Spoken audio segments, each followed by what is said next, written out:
Hello, welcome to Business News. Now we have reports that members of the Association of Bureau de Change Operators of Nigeria are deploying new strategies to tame the twin problem of money laundering and terrorism financing.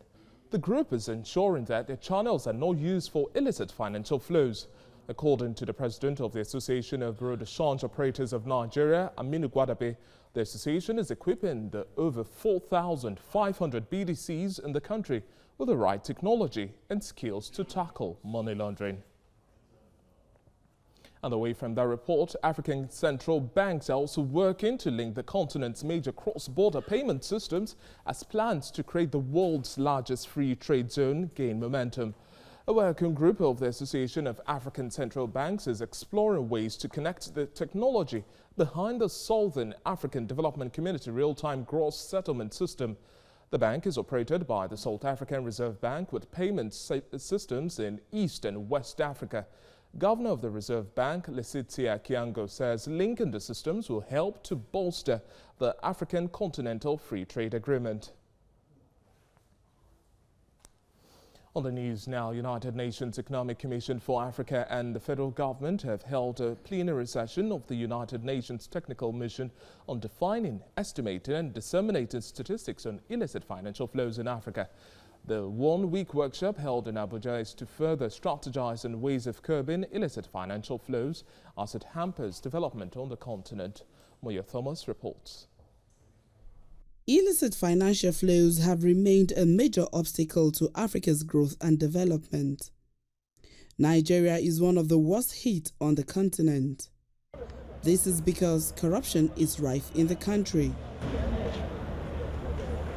Illicit financial flows drains the continent, as statistics says Africa loses about $50 billion per annum to it, while Nigeria alone loses about $18 billion annually to illicit outflows. This data is largely speculative, as there are no recent data to know the financial outflows Africa loses, which has also crippled ability to fight this menace holistically.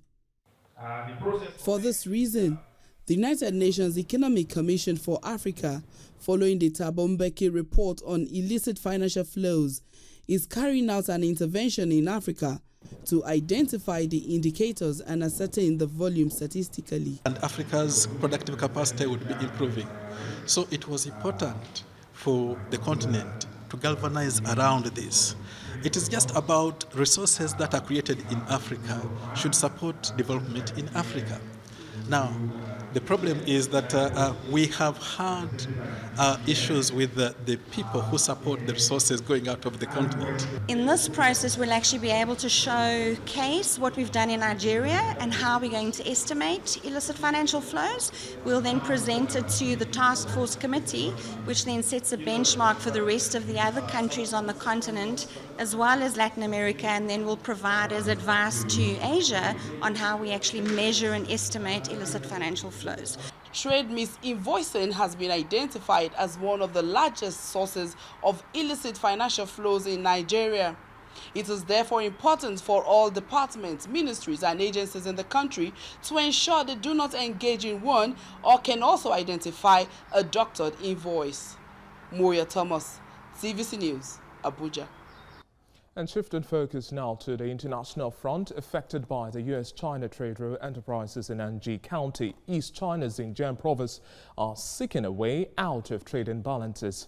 They are actively looking to expand into overseas markets with their cost-effective products.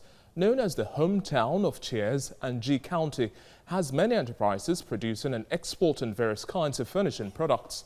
The lasting trade dispute between China and the United States and the added tariffs on China's exports to the U.S. bring much more pressures on enterprises such as Deccan Corporation.